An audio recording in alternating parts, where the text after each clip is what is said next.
earliest pioneers here were Jerome Wehage, who purchased property from E.W. Philo, was actually the first purchaser.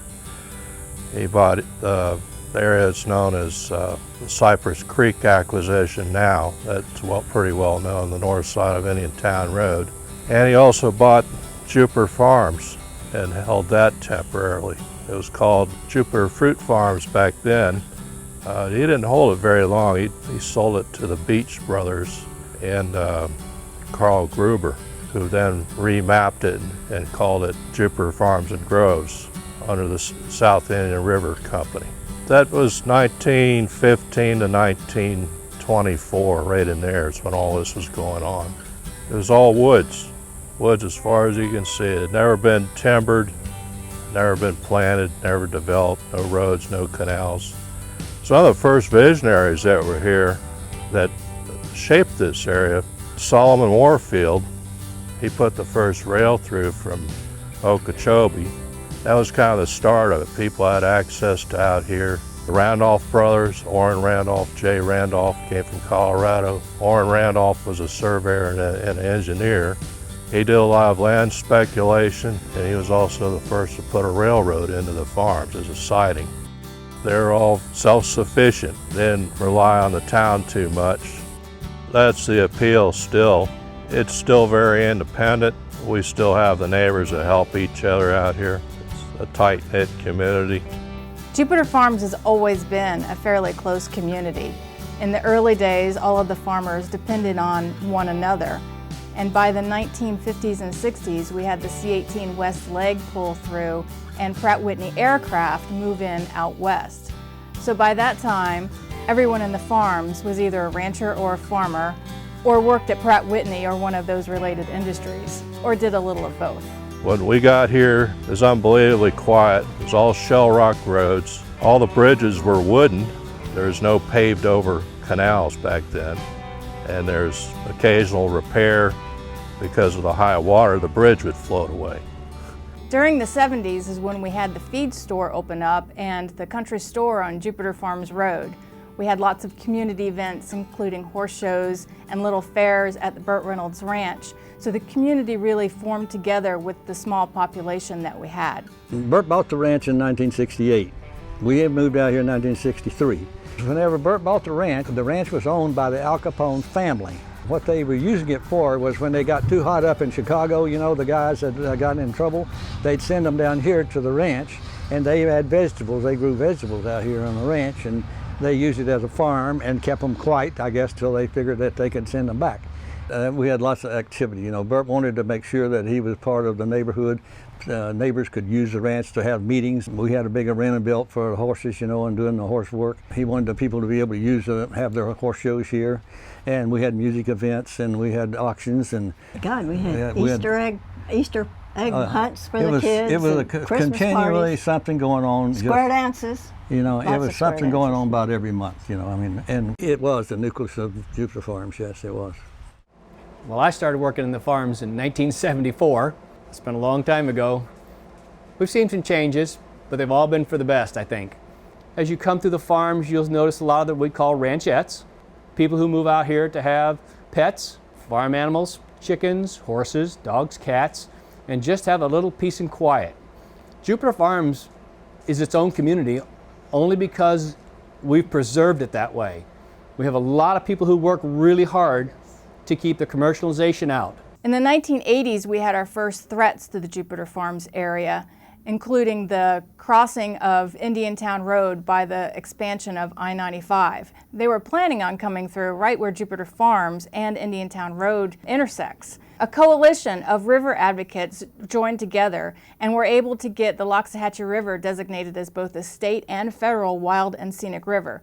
That protected the river, and it also brought together the community to start advocating for what we really wanted to see Jupiter Farms look like. In that period when the interstate was threatening to come through, we also had some threats in the corner of Jupiter Farms and Indiantown Road with the shopping center. It was over 100 acres that they were proposing to bring in a huge commercial center into Jupiter Farms. So when Palm Beach County was creating their comprehensive plan in the late 1980s, we were also creating our Jupiter Farms neighborhood plan, and it really brought us together as community advocates. Doing the neighborhood plan, we did do a neighborhood plan for Jupiter Farms. For the commissioners that don't represent Jupiter Farms, it's sort of a guiding tool that shows what they want to have happen out here. Once you drive in and out of Jupiter Farms a couple of times, you start noticing land, which is something that you really don't see in a lot of South Florida. These wonderfully beautiful swaths of land. As I was living here more and more, I'm noticing that Jupiter Farms is truly surrounded by these protected natural lands. It's evolved from a farming community to a rural subdivision with a rural lifestyle, horseback riding, equestrian activities. You can still do your agriculture though on most lots out here. The amenities kind of outweigh any inconveniences, the inconvenience being that you have to travel into town for some things. So now, because of our community's activism, we can be sure that these natural lands are protected and they're surrounding Jupiter Farms. Once we were able to get all of these lands into a public trust, we started developing a network of trails from Jupiter Farms into and through the natural areas. So we have horseback riding, bicycle riding, and hiking trails that connect Jupiter Farms into and through all of these natural areas and parks, as well as the Blue Ways Trail System, which starts at the Loxahatchee River. The residents love our natural areas, not just for the beauty that it creates, but also because of the preservation of wildlife habitat and because they know that this is our watershed. We all live on a surficial aquifer around here, and all of these wetlands that are surrounding us provide a recharge for those wells. Jupiter Farms is fortunate. We have Jupiter Farms residents, we have the Jupiter Farms Environmental Council, and we have so many community members that truly care about our area. But I feel that there are times that Jupiter Farms is constantly going about its business with our head looking over our shoulder as to what's coming next. And I think there's a lot of truth in that. If you've seen what has come and gone over the years, what we've been able to fight off, what we've been able to mitigate in size, those threats keep coming. And fortunately, we're scrappy. We will fight for what we believe is best for our community. We try to do the best research we can. We try to educate. We try to advocate. And I think moving forward, Jupiter Farms has a really good outlook. The key is that the neighborhood, the community, kept itself special. Jupiter Farms is unique. I mean, you're not going to find a community like this pretty much anywhere else in the county that has that kind of, again, natural feel to it while it's still a community. So having the Loxahatchee River here, having the natural lands surrounding it, all the parks that you have some of the park system within Jupiter Farms. So it's very unique to everyone in the county. 99% of the people here enjoy the farms and will protect the farms.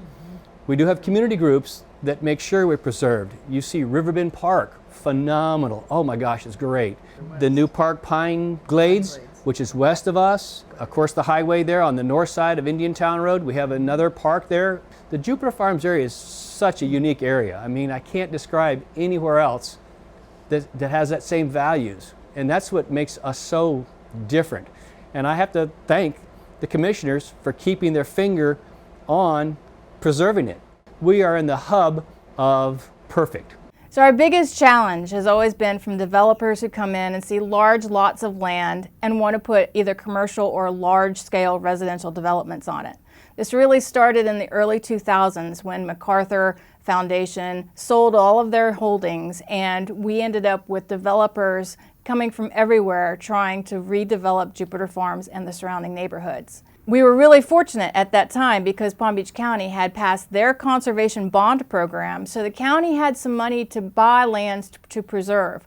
So we created the Jupiter Farms Environmental Council to advocate for the preservation and restoration of all of these natural lands, and also to hold developers accountable for matching our rural character here in Jupiter Farms. Well, it's really different in a lot of ways. The first way is, I think, the strong, very strong sense of community that the residents have here. They are united to a person in wanting to keep the way of life that they've been able to establish for themselves here. I've seen during my 8 years on the commission several developers come out here with ideas to do things, and the community felt like it was going to change the nature of the community, and they had to be withdrawn. The unanimous opposition of the community to a lot of projects that would change things here was just too much for developers to overcome, and that doesn't often happen. You know, developers can be persistent and stubborn, but coming up against the residents here, they have no chance. Everybody comes here for different reasons. Sometimes it's because of the bigger lots. Sometimes it's because they just want to be away. But you know, we're still 25 minutes from West Palm Beach. We're 25 minutes away from Clematis. We're 25 minutes from the Kravitz Center. We're 25 minutes from the airport. We're still in reach of all of the wonderful cultural draws that Palm Beach County has, but we don't have HOAs. We don't have cookie cutter homes. We have a totally 100% different lifestyle out here. To live out here is so unique. We just love it.